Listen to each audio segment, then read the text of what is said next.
I wouldn't say anything to Wahoo McDaniel other than thank you, sir. Hello, sir. Can I get you anything?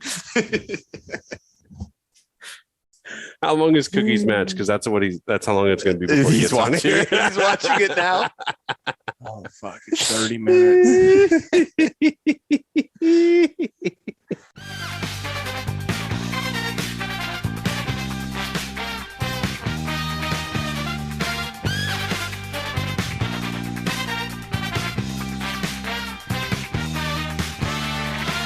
Welcome to $2 Steak, a pro wrestling podcast. I'm your host, Aaron Barnum. Joining me today, as always, Cookie. I'm here. Tolbert. Whoop whoop. Present. We haven't had any ICP things in a long time. No Juggalo reference. We need to talk. It already happened. I think it already happened. We gotta look for some footage. Oh, the best day of the Down year. the street from my parents' house. We're gonna go stay with your dad. Oh my God! Did we talk about this? Done this already. We're gonna go stay with the Mowers, and then we're gonna go to the gathering. But that also gives us a chance to go home, take showers, Wash your face paint off. wash face paint off. Can you wash spray paint on? You cannot wash paint without some paint thinner. So I'm gonna be putting mineral oil all over my face. Yeah. So we're going to the gathering next year, boys. Fuck AEW, fuck WrestleMania. We're going to the gathering. And Big Mike. Woo! Mike, you said that you had a lot to talk about this week. For once in my life, I had a busy week. Okay, let's go. I had a busy weekend, actually. A busy weekend. Yeah. Aaron calls me crying one day. I was not crying. And I texted you. I didn't call you. He did. But turns out I had to do color commentary on a high school football match again. I'm so used to saying that. High school football game on Friday. Friday night. It was awesome until the drive home. So let's set the scene. So Friday night, earlier in the day, we had some rain, and the forecast was 100% rain that evening during the time that the football game was going on. The game started at normal time. We see off into the distance this huge group of clouds, and we're like, all right, so this game's going to get called. But it was so far away that they did not have to do lightning. Yeah, there was no ground strikes within, I think it's 10 miles. Yeah, it has to be 10 miles. So during the game, we're just watching this dramatic scene play out. Not the game, the clouds. In the clouds. just because the game was one side. Yeah, God's fighting with lightning in the clouds. It was pretty wild. So we're watching our clock at the time because we knew that something was supposed to happen on professional wrestling AEW Rampage at 10 o'clock. I did make a couple mentions of professional wrestling. I was very proud of myself. Got to feed that. You said a Wahoo McDaniel. I mentioned Wahoo. I mentioned Roman Reigns, head of the table, big dog. We also Jay was talking about Bobby Lashley. Yeah, Jay was talking about Bobby Lashley. I didn't quite get that. But I would say my favorite reference of the night, which was completely just off the cuff as it happened, was one of the teams kicked off, drilled the player in the chest with the ball, and I was like, hey, Bobby Boucher'd it. He did. And then, so it became a thing. They talked about Bobby Boucher for the rest of the time. I was so happy. I got to drop some Captain Insano. You did talk about Captain Insano. And how he mentored. He was Bobby's motivation and all this sort of stuff. But I had a great time commentating. I thought I did a lot better this time than I did the first time. You were a lot more relaxed because you were drunk. I was not drunk. I did have a few beers before the game, but it was definitely I was off work at noon. So I had plenty of time to. My boss called me afterwards and she's like, yeah, he's really good. He seemed good. Do you think he'd be able to do one alone at any point in the future? I'm absolutely like, not. No, absolutely not. No, not at all. I am a color guy through and through. He's not going to be able to. I'm definitely not a play-by-play, but I really enjoyed it. It was a good time. So at 9:30, the game's still going on and we're going to miss. I'm looking at my watch. It's like, dude, halftime just over. It's 9:20. I'm like, dude, we're gonna miss Rampage. We're gonna miss one of the greatest returns in wrestling history, one of the greatest moments in wrestling history. We're gonna miss it. And I was a little annoyed, but Aaron was also paying me, so I couldn't be too mad. Yeah, I was paying. He was getting money for sure. And so, but rain delay happens like 9:25. Perfect. Oh, All it right. was like 9:40. No. It was 9:30, and I'm like, okay, rain delay. It's a minimum of 30-minute delay, right? From the last last lightning strike. seed. So, and it's not raining at the stadium yet, but there's lightning within 10 miles. Perfect. Awesome. Aaron's got his laptop. We're gonna pull up TNT Rampage. We're gonna get to watch the first 5 minutes of the show and then it's like fingers crossed for more lightning. But then I'm okay if we finish the game. And then around 9:45, they're like, yeah, it's questionable. I don't know if we're gonna get this thing in, but we're not gonna call it till 10:30. I'm like, excellent. And as soon as they said that, I'm like, start breaking down. Because, I mean, there's no way that Aaron's like frantically breaking down everything. I'm just sitting at the laptop watching the end of The Accountant, and and I'm like, did you guys know that was like a drama? Like, what kind of movie is The Accountant? I never catch the whole thing. I thought it was just like, I don't know what I thought it was. Jay's like, are they showing The Accountant? It's like they show 6 movies. The Accountant, Geostorm. And so I'm trying to watch. So long story short, we get to watch the opening segment of Rampage. It's like 9:59. Aaron's doing actual work. I'm like, Aaron, you gotta stop what you're doing and get over here and watch this laptop. And we got to watch the debut of CM Punk on AEW. Probably one of obviously we need 5, 10, 20 years down the line to figure out if this, like, what the stature of this moment would be. But I was telling Aaron, I was like, this is going to be the biggest live moment of my wrestling career watching ever. Like 100%. Like biggest moment ever. So I wanted to watch it live. I needed that kind of thing. So it was great to watch it. Watch the whole promo. It was amazing. I'm super excited with where things are going. I'm super excited with what is going on with the wrestling community as a whole, particularly with the vibe that AEW provides with, breaking the forbidden door or whatever. Forbidden door. And all that sort of stuff. So I don't know. It was really fun to watch on Friday. Tolbert, you did not get to see it live. No, I was muting us on the chat. I wasn't muting. I saw all the messages. We had like 500 messages in the past 2 days. Yeah. And all you did was Shaka Bra emoji. No, I sent you horns. Horns. Okay. Yes, get it straight. And to be fair, poor Tolbert had to work Friday night with Rampage. It's a Azalea Festival. Actually, I did not work Friday. Okay. I was off, but so Hurricane Henry kicked up some swell. I've been surfing for the past 2 days. Henry. So Tolbert willingly missed the debut of CM Punk on AEW. Yeah. He said it was some stank. Big nuts over here. Yeah, it did. Yeah. So I knew that I was going to be forced to watch it on Sunday. I surfed all Friday morning, and I surfed for 4.5 hours yesterday. Nice. So and then I slept and worked. So that's it. But yeah, been out in the water, man. Trying to get back into it post. You said that we were going to talk about it before we started. That's what you were going to talk about. Well, it's also Azalea Festival, so I did work a little bit. I worked all around Azalea Festival. Yeah. I worked Thursday. Any shit shows. Saturday and Sunday, not really, because it kind of surprised everybody. We forgot it was Azalea Festival. I forgot it was Azalea Festival. No idea. Forgot it was Azalea Festival. A lot of people go downtown yesterday. They're like, holy shit, there's a parade. Everything's blocked off. I feel like nobody in Wilmington actually. So the Dollar General parade. It's not the usual end of summer complete mouth breather crowd you're used to dealing with. We had a few.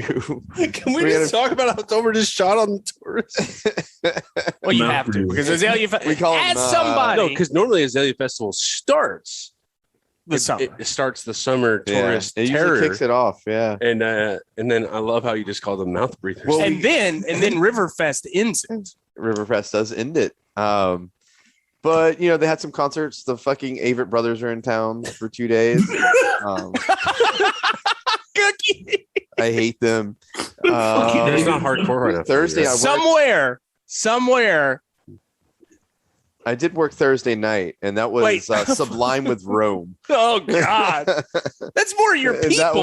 That was not my people. White boy reggae. You love it. There's a lot of people that are stuck in like 1996. There's a lot of older white boys with no shirts. Who is walking Rome? around. Doesn't he have like a show on ESPN and he just That's Jim Rome. He's not on ESPN just anymore. gives hot takes? No, he was the original hot take artist. He's not on ESPN anymore. Jim Rome. Jim Rome's got one of the best clips of all time. You remember the guy? He's like, "Don't ask me. Don't call me that again."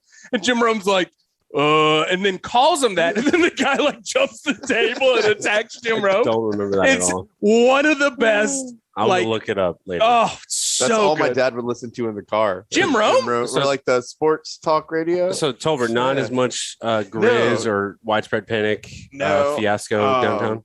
Yeah, but no drunken shit shows like usual. It's busy. People come down for the street fair, but thank God it's all ending today. They should break it down. It's Jim Everett who attacks him. Gotcha. I'll have to look that up. Yeah, it's incredible. Tolbert, did you see a different group of people like with the Azalea Festival as opposed to Grizz, as opposed to Widespread Panic, as opposed to Miranda Lambert? A lot of crossover between the Avets and Miranda Lambert. Yeah, I could see that. Yeah. What is Miranda Lambert? Did she have a song? Was she like one of those? Dude, she's like a huge country superstar. Was she one of those? I'm going to go kill my husband. No, she didn't have anything like that. But I actually one of the 4 concerts I've ever been to in my life. Miranda Lambert did play, and dude, she tore it down. She doesn't sing "Redneck Woman." No. Who sings that? Don't know. They're all the same. Did she sing "Goodbye Earl"? No, it's the Dixie Chicks. I get it. It was on their album "Fly." Hey, I'm not done yet talking about my life. Oh my God! All right, I had some major life events happen this week. Aaron, I switched from Samsung to iPhone. Huh? Oh, why? Why? Shut up, Cookie. You were literally Honestly, the only person. Cookie, I will say the number one reason I was just bored. I'm just bored. I'm just like tired of like the same shit. Yeah, I need That's what I was doing. Like, work is boring. Like I need some spice in my life. So you know what? Jasmine didn't like the green text that she had with me. I was ready to get a new phone. I've had the same phone for 3 years. I'm like, you know what? Let's upgrade. And I made the switch, and everybody literally is asking me why. And I'm like, I don't know. Was Nate angry about it? No, Nate's so anti-Apple. I didn't mention it. I didn't even for him either. Like I was scared that Nate was going to get mad at me. I mentioned it to the people at work. They're like, why? And I mentioned it to, Amanda was like, why? And the lady at the phone store, she's like, why? And I'm like, I don't really have a good answer. I just I was the same way. I'm just kind of bored. And like, I think their photos look good. It's like, take my money, please. Just take my money. I have 2 small children. I like to take good photos. I think Apple photos look best.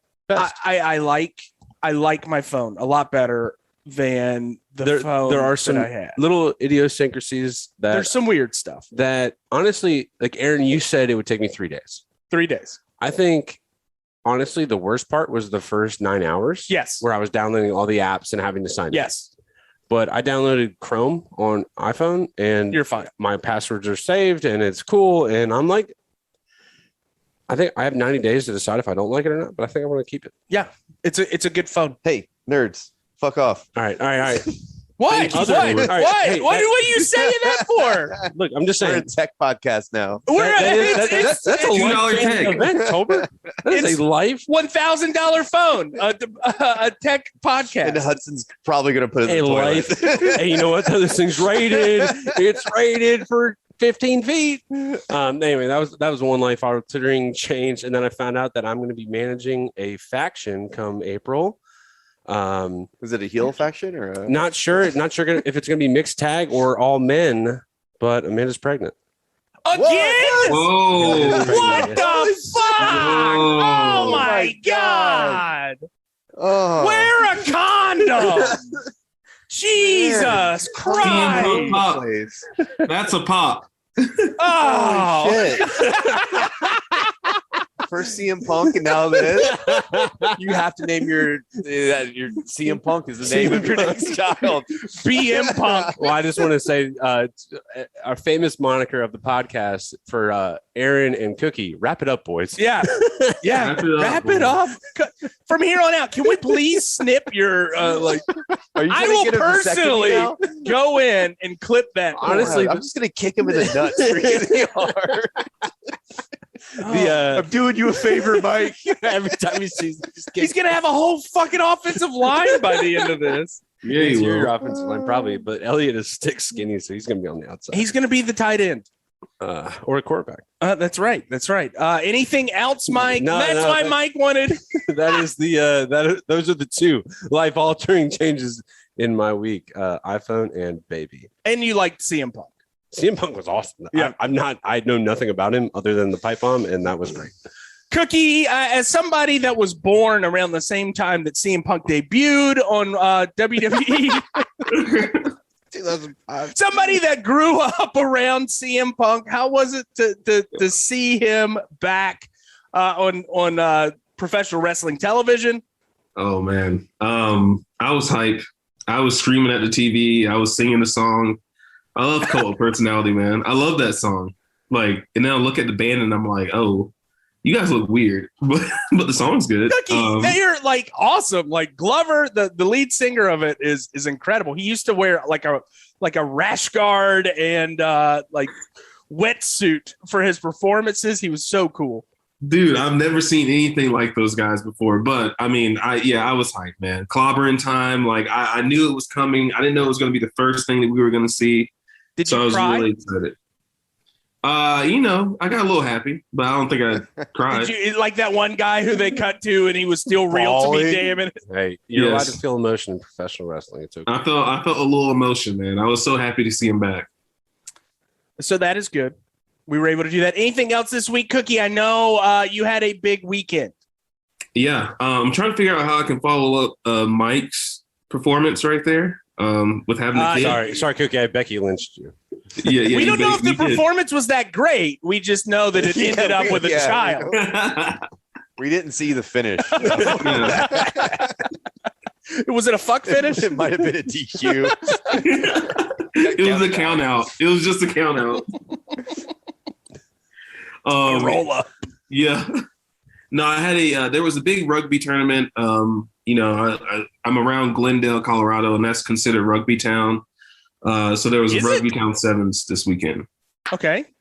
And I saw clubs from South Africa, from Germany, Texas, Oregon, so many different clubs, man, some really good rugby. And it just made me look back at fear and be like, holy fuck, we need to get our shit together. How did we win so many games? So Cookie, is that stadium strictly a rugby stadium? Yeah, that's strictly like Dude, big money rugby. that's dope. Like the Eagles are coming in September. Like That's real. Are you going to try out for him, Cookie? hell fucking no. Try to be Salmon. a I water can't- boy. Be like, sir, you don't have the physical fitness to squeeze this bottle into our mouth. Dude, You're gonna yeah, have I'm too short. Have you guys had to run Broncos yet at practice? Explain what a Bronco is. It might So be a different Bronco name. is like, it's basically a suicide. It is this weird. I saw this on, you're running from end zone to end zone, blah, blah, blah. It's just a conditioning drill Yes. that a Yeah, lot of we- rugby people are doing. We call them hennies. You run Okay. from Oh, so end that's zone to the end zone. you brought that up a couple weeks ago. Yeah, it's the same exact thing. They suck ass. I Wait, hate y'all them. are conditioning? Yes, And Cookie still needs to wear an XL. bro. Good God, man. It's I don't know if I'd crazy play rugby if they made us condition. And that altitude. in that altitude. Have you gotten used to the altitude? I'm getting there. It's only been like a month. I would say I'm getting there. I wouldn't you- say I'm like Did you have altitude sickness at all? no, not yet. But the heaviness and the feeling like I can't breathe, yeah, I had all that. Really? Dude, I Okay. will say, like that very first practice, they were like, "Okay, we run a 1-3-3-1," and I was like, "What the fuck is that?" That's what we're Because- running now. See, I had no clue about that. I was like, we only played touch for 2 hours. We never so had a coach. Yeah, we don't run drills. We don't Yeah, have we- plays. we We run just drills. play touch. So we now run a 1-3-3-1. Well, I don't know if you would actually call it what we're doing a 1-3. That's what Jimbo calls the it. idea is a 1-3-3-1. The execution is not satisfactory. Well, we're getting there. It's We're fucking terrible. It we're pisses me learning. off. We're learning. I think Thursday was better than Tuesday. Thursday was awesome. I would say, hey, shout out Thomas. I know you're listening. Shout out Thomas for being in every gap and every hole that he needed to be in, and I fed him so good, man. Thomas literally just texted me and he's like, "Hey, you want to go for a walk today?" Yeah, Thomas, I do want to go for a walk. We can go walk around Greenfield He's Lake. excellent, man. I'm so excited to play with that kid. We got a young blood in terms of like newness to the team. Yeah, there's a lot of new people. We got young blood in terms of age. I'm like that at this point. It was 2 weeks ago. I looked around. Don't say that you're like the oldest on the team. I'm not the oldest on the team, but I looked around at practice 2 weeks ago. You weren't there, and wouldn't have mattered if you were there at all because I looked around and Robert's asking me questions. I go, I don't know, man. I'm not in charge of this. And then he like stares at me, and I look around, and I'm like, oh my god, I have the most seniority on this team. Yeah, and I have like 30 kids. Yeah, and I'm like, wow. It's like me and Tolbert and Philip are the three oldest people on the team now. Yeah, in terms of age, for sure. Yeah. But yeah, I looked around and like seniority wise, and somebody was like, what about Dick Nick? I was like, I was here before Dick Nick. Wow. I mean, I didn't know that. Yeah. So there you go. We are old now. Aged. Any other things, Cookie? No, we got the wrestling show tonight, so we'll see how WWE does. Oh, the house show. Yeah. So have you seen Roman Reigns shouted him out. Yeah, What do you he mean? did. In the middle of the John Cena match, he said, I'd rather be in Denver. It's like I'm in Denver. Really? Yeah. Yeah, I he did not say hear that. I was too busy, not like half-assed. I'm going to be honest. I was playing a New York Times crossword puzzle while that match was going on. Did you get that gold star though? I did. Yes. You did on a Friday or a Monday? What'd you do? So I kind of do the back end. What is it when you I binge it on the weekends. I do. So it was a Monday. But you said you got a gold star? It was on Monday. You're a fucking liar. You don't get a gold star unless you do it that day, you asshole.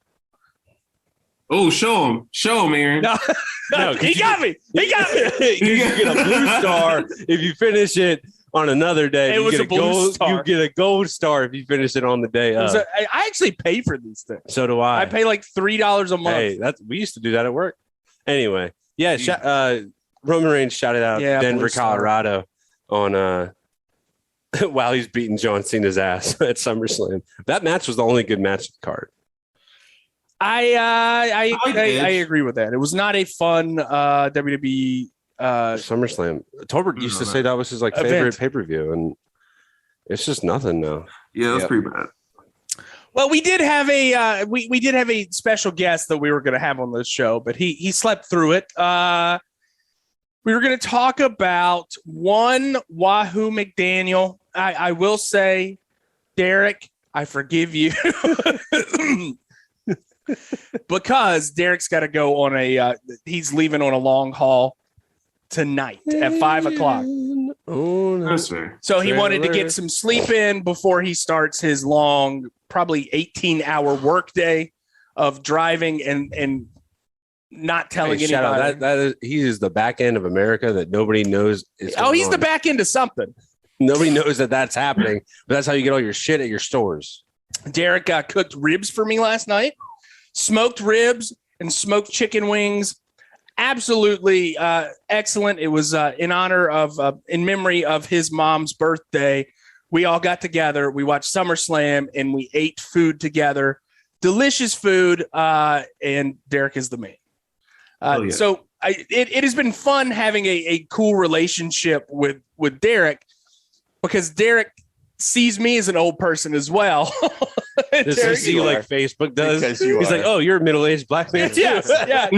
So he'll talk to me about like old wrestling, and he's like, what about Wahoo against Abdullah? And I'm like, I don't think I've watched that one. And then he's like, let me pull it up for you. And then he just shows me Abdullah the Butcher stabbing Wahoo McDaniel in the head 15 times with a spoon and all that stuff. You never saw that? I did last night. Anyway, so we were talking about Wahoo McDaniel. Wahoo McDaniel, we've talked about it before. He was a hell of a man.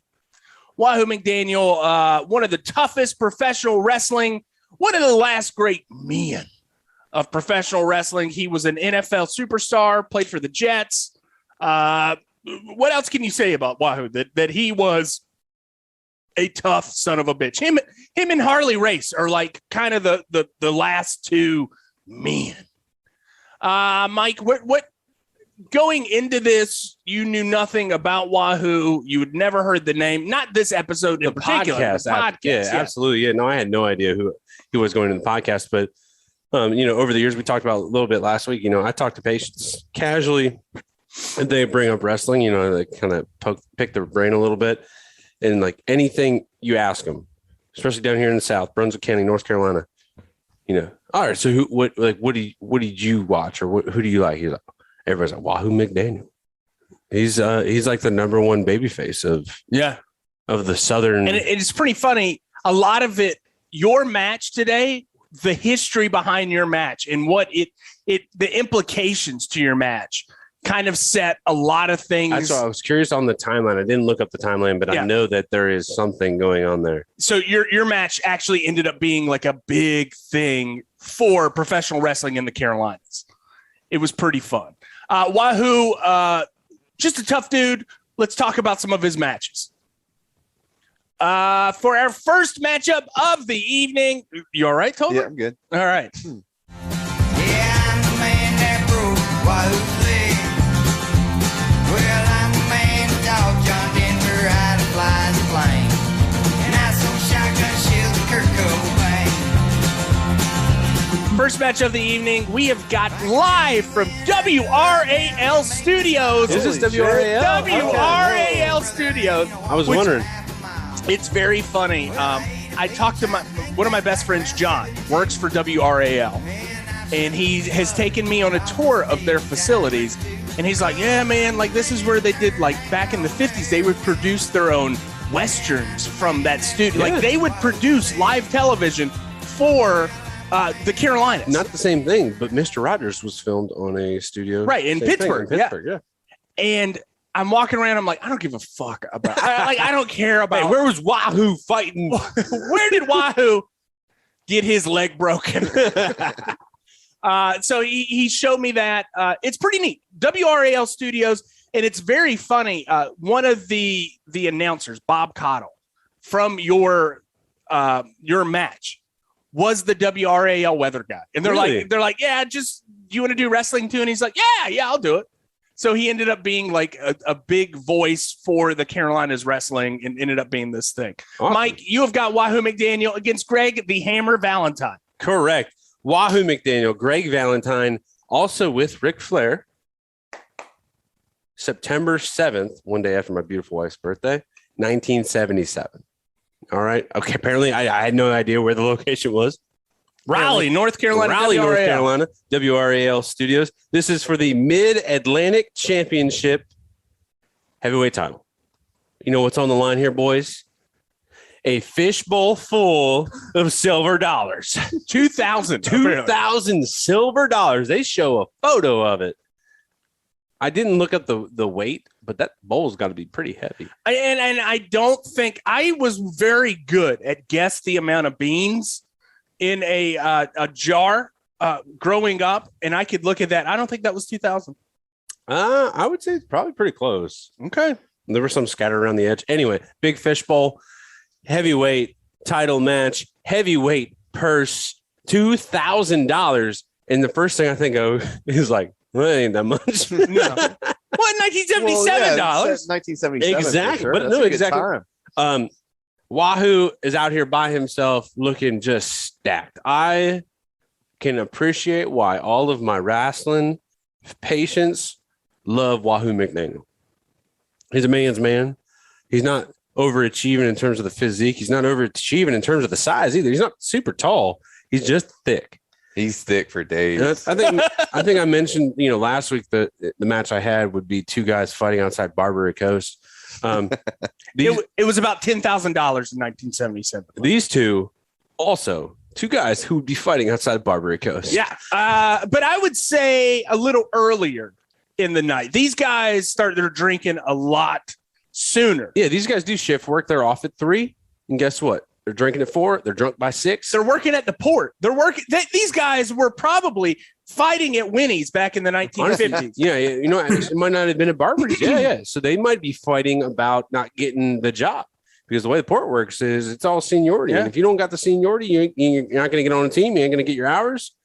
Hey, man. Greg the Hammer, his father was Johnny Valentine. There might be some nepotism in that. Exactly. Ric Flair also has a little bit of pull. Anyway, match starts off, and it's Wahoo getting a little bit of offense. It's Wahoo working him a little bit. And you know, you're waiting for it, right? It's like a slow build, but you know what's coming. It's like, okay, Wahoo, I know you can catch wrestle a little bit. I know you can do a little bit of holds. I know you can, work the arm, but I'm here. I just want to see you punch him. I'm here to watch you beat his ass. I'm not here to watch you submit him. I'm not here to watch you drop knees in his back. I'm here to watch you beat his ass. We don't get it early. He's got to warm up to it. It's a quiet storm. It's like he just got out of the recliner. And it's like, just kind of like stretching his hip flexors, doing that one like bend, like the oscillating bend that actually does nothing for you to work his flexibility. But, Greg Valentine, hey, shout out Greg Valentine. One, I will say, nearly a spitting image for one of the greatest golfers ever, Jack Nicklaus. I could see that. I can see that too. They both have that little Chucky face, the little chubby Chucky face, the long flowing hair.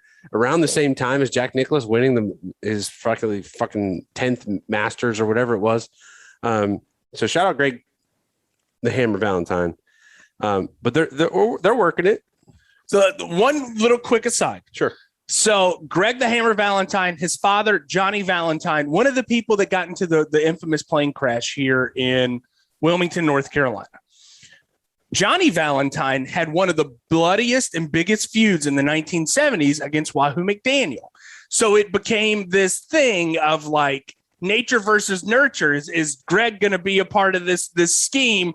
Is he going to be a heel too? He had to be a heel. His dad was one of the most evil men in the Carolinas, and then also took the mantle from his dad as somebody that wanted to kill Wahoo McDaniel. So it was like a blood feud, a generational feud, if you will. And it makes total sense that then he would pair with Ric Flair, who also wanted to murder Wahoo McDaniel. Correct. So we're getting into the match. Eventually, Wahoo does kind of lose a little bit of steam. Valentine takes over.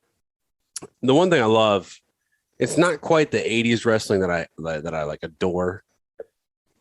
It's right on the precipice. But it's like 77, right? So it's just heavy hitting, slow paced knees. Yeah. And elbows.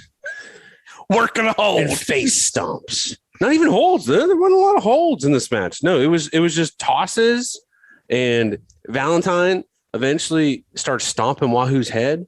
And I'm like, at first, I'm like, holy shit! Like, how do you work that? How do you work a stomp to the face? Wahoo's like, just stomp me. And if we want to like get behind the curtain a little bit, I watched the biomechanics of the whole thing. You pull your foot back, you dig your heel in the ground, your foot still hits the guy in the face. Yeah. And I'm pretty sure Wahoo does get hard weighed on a Greg Valentine stomp to the face. But guess what? Wahoo ain't having none of that. So he reverses it. He starts getting his offense, and he gets Valentine on the ground. And instead of a single leg stomp, he goes double leg stomp. Wahoo literally just little child, does a little child hop, just digs his heels on the ground. I really like that. I saw stomps this motherfucker in the face. And you're like, that's my boy. That's Wahoo McDaniel. That's Wahoo McDaniel taking the edge. That's him doing his job, doing the work. And this is when all chef's kiss greatness happens. Valentine's been working the body a little bit, kneeing, stomping Wahoo in the chest. And Wahoo's like, you know what? Fuck this. I'm going to punch you in the goddamn face. And he punches him in the face. And then he slaps his chest. And then he does everything else. And he's just beating the crap out of Valentine. And guess what? I didn't get that name Hammer for no reason. Valentine comes in here and starts smacking him in the face and smacking him in the chest. And we just get this heavyweight brawl. And they are just beating the crap out of each other for about 2/3 of the match. And this is what I want. Nothing outside. We get a little bit of, rope work, but it's just two guys just pummeling each other. Yeah, of course. And, props to them, because anybody that would be getting in a fight at Barbary Coast probably couldn't go 30 seconds. No. You're going to gas out. You're not a trained professional. These guys go 14 minutes, and they're Irish whipping into the corner, beating each other, stomping each other's face. These men were also smokers too. Absolutely. Yeah. This is 1977. Everybody smoked cigarettes. Everybody had cigarettes. Everybody smoked cigarettes. And the one thing we're getting close, right? Like, I'm like, what's going to happen? What's the deal here? Wahoo gets the Valentine in what looks to be a pedigree. I'm like, is Wahoo McDaniel about to pedigree this motherfucker? And I'm like, does he pull this move out before Triple H? He full setup for a pedigree. I'm like, all right, what is going to happen? And then he suplexes his ass. He picks his ass up over his head with his arms locked up in the shit and then fucking throws him over his head, pins him. 1, 2, Valentine kicks out. What the hell just happened? What was that? That would be a double Underhook. Underhook suplex. Yes, I don't even know. It's wild. I don't know. I don't know. It's a wild move. It's great. I don't know Magnets. How do they work? I make a point. I make a point not to learn any of the names of this shit. Well, it's a classic move, Mike. It's a beautiful move. It's right. It's very effective. And I will tell you, In Wahoo. fact, last week it was used in my match. I will say, Thanks for watching. Wahoo McDaniel pulled it off flawlessly. And then we're like, what's going to happen? Valentine gets the upper hand, gets Wahoo's leg, and he doesn't let go. He does an ankle foot suplex. One you don't see anymore. Never. All right, so we might as well the last one in Tolbert's match. We don't see an ankle leg suplex. At least you know what this one is. How do you know what that is? Yeah, basically grabs his leg and just stomps, like throws his body into the ground, and he just doesn't let go. And he's going and he's holding it and he's holding it and holding it. What is the crowd doing? The crowd is like unnerved. They're so worried. Their boy Wahoo McDaniel was just putting on this show of force against Greg the Valentine, and now they don't know what's going to happen. And their boy Wahoo, he ain't going to give up. He's tough as nails, right? He's gonna try to do his thing.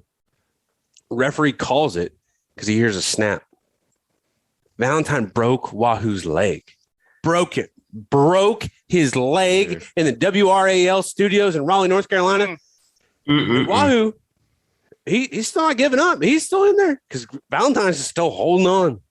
And so, of course, we get your classic little run in. It was Ricky Steamboat and who else? It was Paul Jones. Paul Jones. I have no idea who that guy is. Paul Jones in the Mid-Atlantic. He was famous for the Paul Jones Army. He had a heel faction in the 80s. 70s, he was a face, but he was somebody that had been around that area for a long time, had a great relationship with Wahoo. Perfect. Yeah. So we get Jones and Steamboat. They come in to check on Wahoo. Jones goes after Valentine. Flair goes after Jones. Steamboat goes after Flair. It's a big old comeuppance, what's going on. But long story short, Greg the Valentine, I don't know if he can carry it out. Greg the Hammer Valentine. He gets the fishbowl full of silver dollars. That's right. $2,000. Also, if you have seen this T-shirt, I broke Wahoo's leg. Very famous in the Carolinas. I have heard of that. I don't know if I've seen one. It's a heat magnet. So he made this shirt that said, I broke Wahoo's leg, wore it everywhere for the next few years. It became this big deal. It was a cultural thing here in the Carolinas, a very important piece of Carolina wrestling history. There you go. I think that was also our first Greg the Hammer Valentine match. How crazy is that? Probably almost got him cut a couple times. Yes. And it's funny. I was saying something to Andy, who listens to our show, who also got a T-shirt this week. Yeah. Cookie is showing me the shirt right now. It is that classic I broke, the block letters that you just iron on sort of thing. Andy said that still could get you heat in Robinson County. Yeah. So speaking of Robinson County, and you know how we mentioned, if you ask any old head around here about wrestling, they bring up Wahoo. And me working the day shift sometimes at the bar, run into a lot of older guys that grew up around here, and we talk wrestling. And Wahoo, of course, always comes up. And this one particular story comes to mind. It's like, I was watching this old guy. He was like, I was watching. We were there, and Ric Flair was wrestling Wahoo that night and beat him in Lumberton, North Carolina. Jesus Christ. And they went out and found Ric Flair's car and stabbed all of his tires out. Oh, my God. With a hawk bill. Yeah, you don't mess with Wahoo, especially in that region, man. Jesus. Oh, my God. And that's why he's so big around here. I mean, just because he was here all the time. And just imagine Roman Reigns, John Cena, Lumberton, North Carolina. Yeah. You not fuck around there. It's crazy. I was listening to Chris Jericho's podcast, and he was talking. It was all about Bobby Eaton this past week, and how Bobby Eaton it was him, Arn Anderson, and Tony Schiavone all telling stories about Bobby Eaton. And they told a bunch of stories about like some of the like spot towns that they would go to. Florence, South Carolina, where I would cover football every week at this outdoor stadium. And they said that they were able to sell out like 20,000 people at these stadiums, you know, like it, just thinking about how hot it was in the Carolinas in the late 70s through the mid 80s. It's an insane thing. And I really wish that I was able to experience that myself. Well, shit, probably someone went down right across the street from it. It did. And it's one of my favorite things is knowing that Legion Stadium was one of those things. And I find a Legion Stadium match. I've been trying, man. Whatever Wilmington, the store here in town that's kind of got a bunch of stuff. They had at one point a binder full of Legion Stadium wrestling pictures, and I've been trying to get that from him. I want to buy that. I'm like, I will pay money for that. Stupid money for that. I paid stupid money for T-shirts. I will pay stupid money for Legion Stadium pictures. This man paid $200 for that WCW. For a WCW sign that my girlfriend won't even let me plug in. It's like The Office. I haven't seen it on in a Michael year. Scott wants to hang up the St. Pauli girl. Turn it on, Aaron. Turn it on. All right, Mike. Anything else from you this week? No. No social media. So I mean, dude, I crushed on live tweeting SummerSlam. Lots of likes and retweets over the night. Check us out on social media. #2 $steak _ Instagram and Twitter. Occasionally we get hot on Twitter. Instagram, kind of more of a slow burn. Yeah, we got some good stuff coming this week. Either way, Twitter up to 351, I think, followers.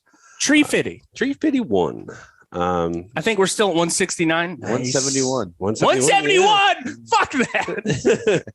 I don't know. Yeah, I'd almost rather be 169. But yeah, no, occasionally we get some good stuff. We will be sending out Travis's art this week, and as well as some other quips and funny things. I think quality content. It is quality wrestling related content. Occasionally not quite wrestling related, but occasionally more often than not. Do we talk about wrestling on this podcast? We eventually get there. Eventually we do get there. Eventually. Thanks, Cookie. Yeah, appreciate it, bud. Still here. Cookie fell back asleep. It's 8:30 over here. He's having it's early. Infused coffee or something like that. It's actually 10 a.m. over there. Now it is. No, it's not. Yeah, now it is.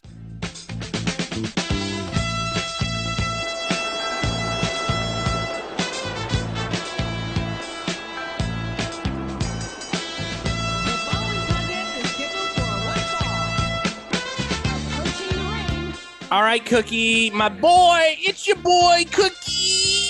Cookie, you have got two of the toughest men ever to lace a pair of boots. You have got one Harley race against Wahoo McDaniel. Yes. And last night, I said, you know what I'm going to do? I said, I'm going to smoke some weed and I'm going to watch Wahoo McDaniel fight Harley race. And I did that. And then I looked at the match, and the first thing I noticed is it's 27 minutes. That's and right. I said, holy fuck, I am too high to watch a 27-minute long match. But I did it anyway. 60-minute time limit. And you know what? The first thing I noticed, man, Harley Race looks like a Confederate soldier. Like I can see that. He was in the 6-hour epic North and South. He watched that as a kid with her grandma. Gettysburg is also like 5.5 hours long. Oh my god! It's like if he was in Roots, I would be like, okay, yeah, that's Harley Race. That's Harley. Anyway, he's from Missouri. Homeboy's from Missouri. Tough son of a gun though. And then Wahoo McDaniel, man's man, football player. Looks like he's just quick to call someone a sissy back in the day. But what we have here, man, is just two ultra tough competitors. I mean, they even dress alike. They're wearing all black. They're badass dudes. Except for Wahoo. Wahoo's got the little flashy white boots. He look fancy. He's got a little fancy to him. He's got a little flash. But just looking at this match, I knew it was going to be just back and forth, just a tough match. And that's what we got. So let's get to the countdown. Cookies top 4, number 1. Number 1. What are 2 moves that you need to stay away from Wahoo McDaniel? That's the Wahoo chop and his knee drop. Now, Harley Race also does a knee drop. So if you're fighting Harley Race, you need to watch for that knee drop, and you also need to watch for that suplex. But Harley Race actually uses a knee drop and a suplex to finish off Wahoo to win the first fall. And this was when I realized that this is a 2 out of 3 falls match. That's right. For the NWA title. So I'm trying to figure out, how does the suplex beat Wahoo, but a pile driver doesn't?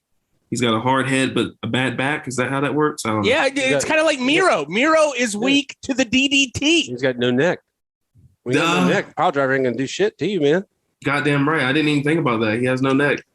Aaron, what did he play? What did Wahoo McDaniel play? Oh, he was a defensive lineman. Of course he was. Of fucking course he was. All right. Oh, sorry. We had a Terry sighting. I'm sorry. Tolbert, I was like dead silence. I was like, Yeah. number 2. He's just all right. cute. He is a cute kitten. So a lot of this match, Terry. A lot of this match was a lot of punches, a lot of just back and forth. Not a lot of holes, honestly. There was a lot of headbutts. These 2 guys are really just fucking going at it. But Harley got the better of him in that first fall with that suplex and that knee drop. The match ends up going to the outside, and this is where Wahoo takes advantage of this, and he slams Harley's head into the ring post. And then when Harley tries to get back in, he gets a couple of Wahoo chops for good measure. And after that second chop, we get what I like to call a Terry Funk spot. And Aaron, I hope you pop for this. Harley Race is basically doing a headstand while half of his body is draped over the second rope. That's right. And Harley was a lot better at selling than people give him credit for. Oh man, like I was looking at his selling, like every chop, he went like halfway across the ring.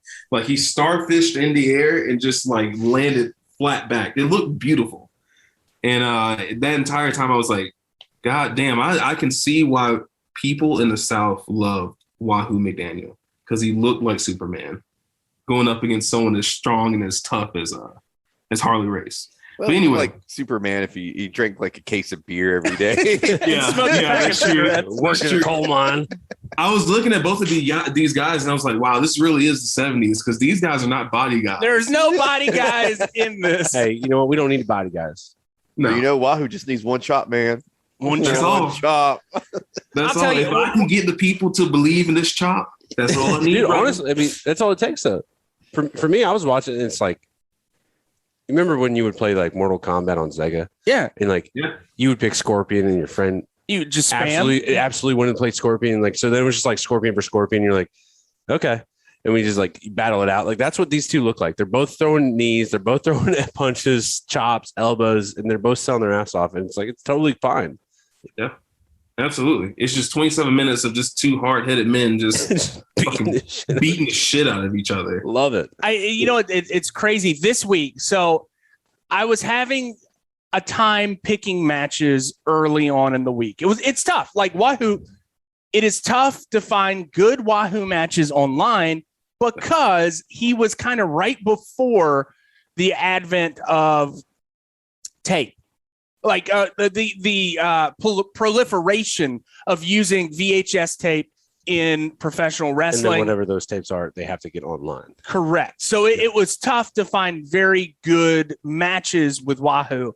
So I'm a part of an NWA Facebook group that's got like 11,000. It's like remembering old school wrestling NWA Facebook group. And I posted it. Wait, did you spam your t-shirt on the post yet? I've done it with one Dory post, and I'm going to do more. I'm just trying to help. Because I just joined it this week. Okay. And I posted it. And I'm like, hey guys, new here to the group. One of those lame t-shirt. One of those lame posts. I just inhaled dip. Oh God, Aaron's got that lung cancer.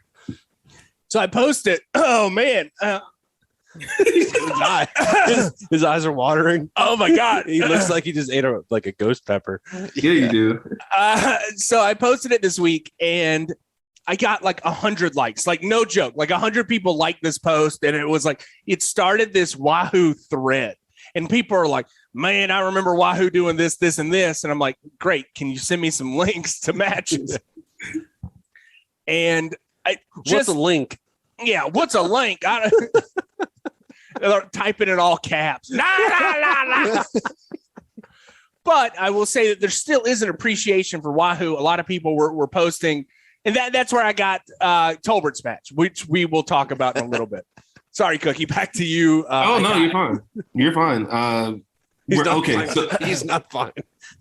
So Terry, I think I'm dying. So Harley's doing a Terry spot where, you know, he's headstanding and he's draped over the second rope. And this actually leads to Wahoo winning the second fall. Wahoo picks up Harley. He sends him into the ropes, nails Harley with one of those Wahoo chops in the elbow. Hell of a sell by Harley as always. And now it's 1-1, gentlemen. And the crowd gets fucking hyped because Wahoo went up.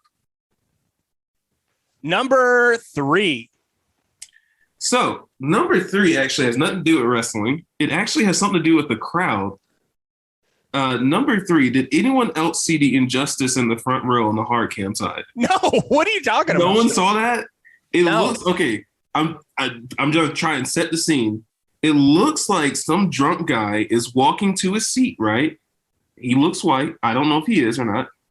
And there's a blonde lady that's sitting down and she yells something at the drunk guy. What the fuck? And the guy sitting beside the lady starts pushing the drunk guy away, like, you can't come over here, go over there. You have and a the drunk on this? Yeah, we have to watch this now. You have to watch this. And the guy who the drunk guy's white and the other guy's black. Let's just say that. The drunk guy tries one more time, gets the same result, and then their cops get involved. But they don't escort the drunk guy away. They escort the black guy out of the building. Of course. It's in Texas. Yeah, hard cam zooms in because it could really get ugly because the black guy's resisting. He's like pushing the cops out of the way. And the black guy gets escorted out of the building. But you don't see it because they zoom into the match. It was fucking crazy. I was like, what is happening right now? Well, there you go. We now. I'm so sorry for that. No, my people, I apologize. Shocked. I'm shocked you don't have anything to say to that. I thought you guys were going to see that because it happened right after the second fall. God damn it. Damn it. I will find it. Don't worry. I'll send it to you. But anyway, we're going to get to my honorable mentions. We're going to change it up. You know what's weird is seeing wrestlers with sleeves in the 70s. Did you guys notice that Harley Race has Harley Race has got the tough man, like Navy, like tattoo sleeve. Okay. He was in the Navy. That makes sense then. I don't know if he was in the Navy, but I think he just reminds me of all the old men that I saw that had those anchors tattooed on their arms. I was just thinking about it. I was like, and looked at all of our matches this week, and there's no tattoos. And then you see Harley Race, and he has a sleeve. It's the oddest thing to see in like 70s wrestling is someone with a tattoo. And then apparently, going through the comments, apparently Harley hated wrestling Wahoo because he would hurt for like a week. The toughest man in wrestling hates wrestling the other toughest man in wrestling. Yeah, he didn't hold back either. Wahoo like chopped the fuck out of you every time. Like it looked bad. And then my very last honorable mention, this is actually a pretty funny story. It's one of the more interesting comments that I read. All right, I don't know if this story is true, but according to Marty Jannetty, I think it might not be true. In English literature study, he's called an unreliable narrator. Okay. Well, I'm still going to tell the story because it's kind of funny. Anyway, one night, Marty Jannetty and Harley Race went out to dinner, and some dumb... with Mia Khalifa. And there was just some dumb mark who thought it was a good idea to pester Harley Race all night long about how wrestling's fake and the blood that they use as ketchup. So as they're walking out to finish the dinner or whatever, the guy gets into Harley's face one last time. And Harley took a glass ketchup bottle and nailed the guy square in the face with it. Ketchup and blood are everywhere. This dude is knocked the fuck out in this restaurant. And Harley yells, "I guess you're a pro wrestler now, Daddy." And walks out. Hey man, if he got ketchup everywhere too, he must have hit him right on the 57. That's the key to get the ketchup out of the glass bottles. 57 right to Now the corner of the dome. that story, I think I can actually believe. I can believe that story. Number 4. All right, back to the match, guys. Back to the match. Harley is getting crushed by those overhead chops from Wahoo McDaniel, and he gets busted open.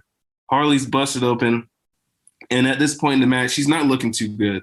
Wahoo has the advantage. He catches Harley with a Wahoo chop. Wahoo chop. Strong sell by Harley every time. Wahoo jumps for the cover, but Harley gets his knees up.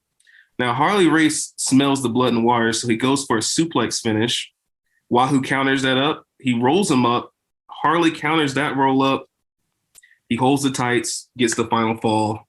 And your villain of the match, Harley Race, he wins in Texas, beats the hometown boy. But Wahoo Daniel ain't having none of that. After Harley Race wins the match, he calls that some cheap bullshit, and he chops Harley over the head, and he hits him with his own title. And that's the end of our match. I thought that was one of the most fun, ending sequences, and it was like a creative ending sequences that you don't really see a lot today. Like it was roll up countered into roll up. It was something that you could possibly see on AEW, but you don't see it that much, No, you definitely don't. But it was a great way to end a 2 out of 3 falls match, because then you can have another match after that. Right. Yeah. So listen. 2 out of 3 falls, 27 minutes. It was worth it. It was a fun match, except for the injustice. Except for the racial injustice that happened after the second fall. Yeah, that was it. Other than that, it was a 4 cookie match. 4 cookie. It would have been a 5 cookie match if the drunk guy instead of the black man was taken away. Yeah, exactly. Very easily.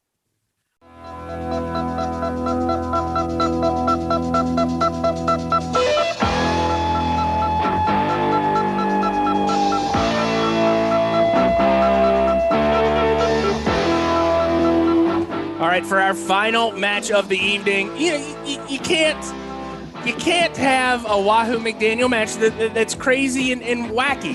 He's just not that kind of wrestler. He's not that guy, pal. So instead of that kind of high spot match, you got to have something that's super violent. Tolbert, you have got an Indian strap match between Manny Fernandez. Cookie, I don't know why I keep giving you, Tolbert, I don't know why I keep giving you Manny Fernandez matches. He's not the most fun. But he's a tough man. He's a mean son of a bitch. He is the raging bull. He looks mean too, man. And he comes out ready to whip some ass. He even goes after. So I don't know what year this is. This has got to be what, like I think it's like 88 or 89. Yeah. So it's Wahoo's got a little age on him at this. So does Manny. But still, big old mean looking dude. So in the announcer, we have a Japanese wrestler. Who was that? I forget. That's Fujinami. Fujinami was very important. I think Cookie had a 5 cookie match with Fujinami against Maeda, Akira Maeda. Yeah, you made it sound it's like Cookie had the match with him. Yeah. Cookie, he could lead Cookie to a 5 cookie. That match. was your 5-star classic with Fujinami, Cookie. Cookie just flopping all over the ring. I was flopping everywhere, man. I was selling my ass off. Sucking wind. Anyway, he's in the ring. He's making a special guest appearance all over from Japan. Manny's not too happy about his presence in the ring. Yeah. And he has a little slip up. I don't know if you caught it, but he's like, "You gonna come here and all the way from wherever and show your face here? You come in my face." So I got a little giggle right there. Because I used to get so worked up, and he says it. And I was like, "Oh, Manny." Well, and this is one of the reasons I love Wahoo, and I think why so many people of older generations love him is just he's a man's man. He's very relatable.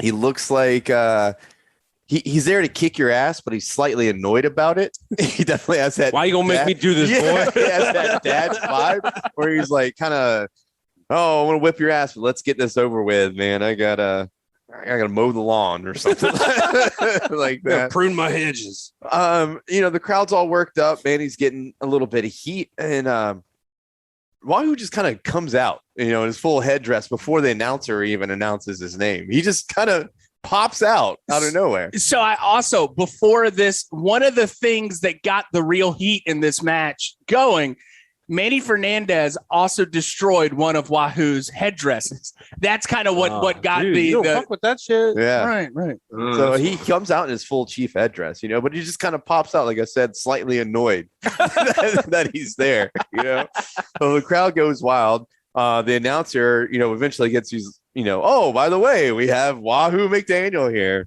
And this is an Indian strap match. So we've got an 8-foot leather strap. This is Wahoo's specialty. He's never lost one. Never lost one in his storied career. So he's strapped up, ready to go. Manny, he's a little reluctant to strap up. He's drawing a little bit of heat. Well, we finally get Manny strapped up after, Wahoo goes in with him on the belt. He starts whooping him like he didn't clean his room. He's got that belt and he's just smacking him. And every time he smacks him, Manny just screams. It's pretty funny. He's actually whacking the shit out of him with it. We finally get him strapped up. We get the bell, open a match. Wahoo just grabs that rope like a tug of war and starts pulling Manny right to him. And you get a little lockup, and then he grabs that belt again. He just pops his hands, starts slapping him. It's hilarious. So Wahoo goes right into him. He knows exactly what to do with this rope. So the stipulations of this match: you have to beat your competitor, and you have to drag him to every corner of the ring. That's how you win. You touch every corner. You gotta go 1, 2, 3, and 4. Not to be confused with a dog chain match, which is the same. They call it an Indian. That was like match. the Cody QT match. Yeah. So the first half, we get Wahoo just whipping up on Manny, just whipping him with that belt. You got him choking him with it, wrapping it around his neck and doing tosses, just whooping up on Manny. He finally gets his offense in. He wraps it around his hand. And he's hitting him right in the head. And this is where we see the first spot of color from Wahoo. He's going to bleed, just when's it coming? So he busts him open. I don't know if it was hard way. He might, I don't know. He was beating the shit out of him. Yeah, I think he very obviously bladed it. I don't know. I didn't catch that. I watched this pretty quick. And this just goes on for a while. And Manny teases the first corner tap, I would say, where he drags Wahoo around. The crowd does not like this. They do not like to see their hero down, being drugged around. It is actually quite the visual too, where he wraps it around his arm, maybe gets around his neck a little bit to drag him to each corner while who's kicking and squirming on the ground, bleeding everywhere. There's built-in drama. There's drama, but like these chops and big slow punches, and I'm gonna look around a little bit. It's great, man. Well, this goes on and on and on. We get a couple teases back and forth. Finally, Wahoo gets the upper hand and is drug Manny to each corner. Manny's fighting the whole way, and we get to the last corner. Wahoo has to reach out and touch. Manny drags him out a little bit, and it's fighting. You don't think he's going to get it. Manny tries to give a little offense with a kick to the face from laying on the ground, and he shoots Wahoo back to the back corner where he gets the win. And like I said, he's kind of quick to get out of there, like a dad at a concert, or at fireworks, and he's bleeding all over. Yeah. He's like, I gotta go, and leaves. Crowd's cheering. Manny's defeated and pissed off. The announcer comes out and he's like, "Hey, Wahoo, where'd you go, man?" Funny thing about that announcer, that announcer was the voice of Tony the Tiger. Really? Yeah. Really? Yeah. Didn't pick that up. Well, that's just a fun little fun little quip.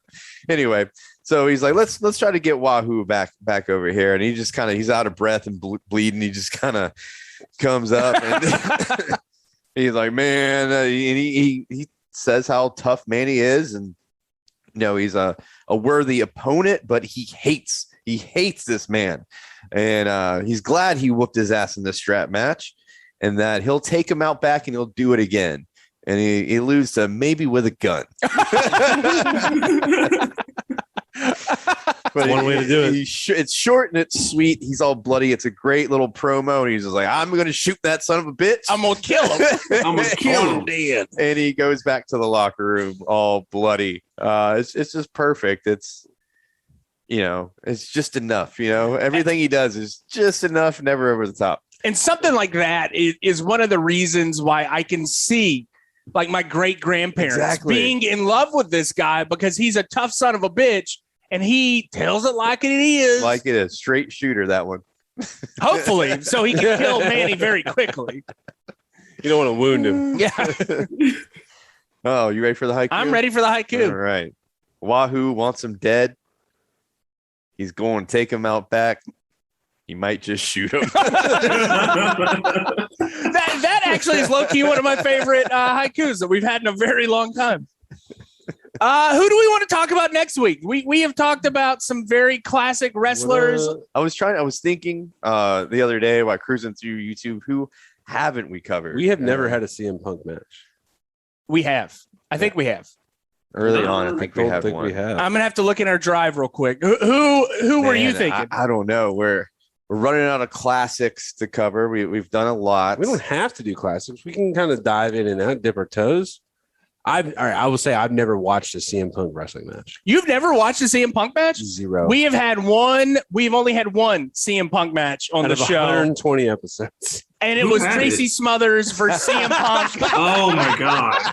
How was I going to remember that? versus Chris Candido. Was that like Oh mid-late? my What God. was that? Like just garbage. Which I'm actually fine that was like her only CM Punk match. keeps our street Yeah, cred. it's like, that's a pretty awesome match, like from the paper. So there we go. We've had Tracy Smothers against, and We've had like quadruple numbers of Tracy Smith against a bear. against the fake bear, and against Odorous Urungus. Yes, Yeah. Cookie. Have we had an Iron Sheik match? We had one the other day. Yeah, we've had a few. Oh, we did had have one against Sergeant Slaughter. Can I just say? We did- that's right, we did have that Sergeant on Slaughter Twitter one. this weekend was just He was on fire. absolutely crushing Twitter this week. Yes, he was. It's so okay. My favorite thing is Shango matches. We have had some Papa Shot. We have not had Papa Shot. We've had the Godfather. Yeah, I Never don't think we Papa only had Shango. one Papa Shango match. Now I'm trying to think like who is out there that we need to get. Maybe we'll reach out on social media and see if anybody wants has any To the requests. crickets. Yeah.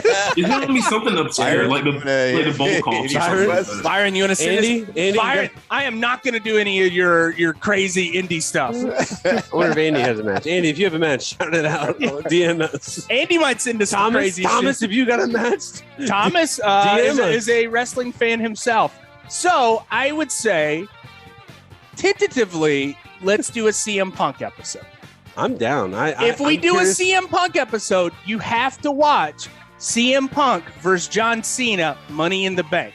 That is a very special match. It's a little longer for your taste, but I believe that you would I feel like- appreciate. I feel like I would probably appreciate it. I mean, I don't mind a long match if it's So this going somewhere. This is leading up to considered something. a 5-star match Yeah. by Meltzer. It's the match after the pipe bomb, right before. So Punk is leaving the company, right? CM Punk is leaving WWE, and he's going to take the belt with him. It was the storyline. If he wins, he's taking that belt and leaving the company. Huh? And the storyline is John Cena, big match John. Is he going to be able to? He was the company man in this Yeah. story, Absolutely. which made him the heel, but not necessarily the heel. He was You know, the heel, but he was the heel. he Yeah, was I got not the heel. You. I got you. No, I'm down. Like I'm curious to. Again, I've not watched a single CM Punk match. Okay, so we could probably find that. I do know of, and I do not know if I can find it, but I do know there is a CM Punk Terry Funk match from 2005.